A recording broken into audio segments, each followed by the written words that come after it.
Daniel Padilla at Richard Gutierrez, nadamay sa isyu ni Maris Racal at Anthony Jennings. Hello mga ka-showbiz, welcome back to my channel. Isa na namang kontrobersyal na isyu ang pinag-uusapan ngayon sa mundo ng Pinoy showbiz.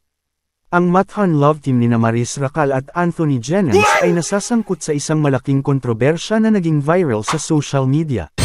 Pero ang nakakagulat, nadadamay na rin sa usapin sina Daniel Padilla at Richard Gutierrez. Ano nga ba ang nangyari? Alamin natin ang buong detalye.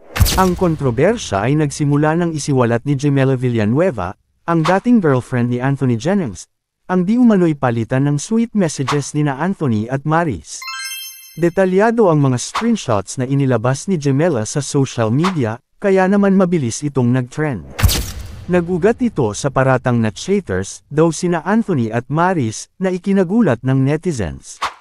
Timing pa ng kontrobersya dahil kasabay nito ang media conference para sa Metro Manila Film Festival entries kung saan kasama ang pelikula ng Mathan Love Team.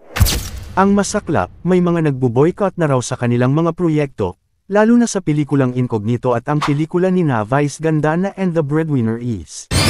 Ang mas nakakagulat, pati sina Daniel Padilla at Richard Gutierrez ay nag-awit sa issue. Ayon sa ilang ulat, nagkaroon ng internal meeting ang ABS-CBN at Star Magic para pag-usapan kung paano haharapin ang sitwasyon. Bagamat walang detalyeng inilabas kung bakit nadamay sina Daniel at Richard, tila apektado ang buong cast ng Incognito sa nangyayaring kontrobersya. Hindi lang kasi si Anthony ang inakusahang cheaters, kundi pati sina Daniel Padilla at Richard Gutierrez na co-stars nila sa Incognito.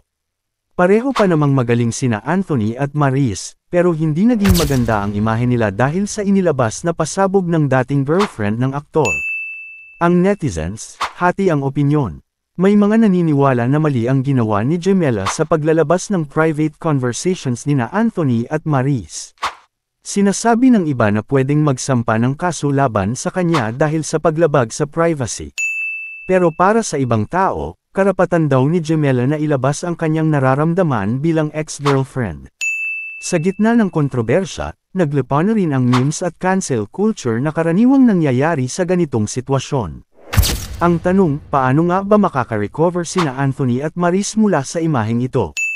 Mga ka-showbiz, tila hindi pa rin natatapos ang kontrobersya sa showbiz world. Ang mga isyong ganito ay nagiging malaking hamon hindi lamang sa mga artista kundi pati na rin sa kanilang mga career. Ano ang masasabi ninyo sa pagkakadawit ni Daniel Padilla at Richard Gutierrez sa isyu ng pagiging cheater?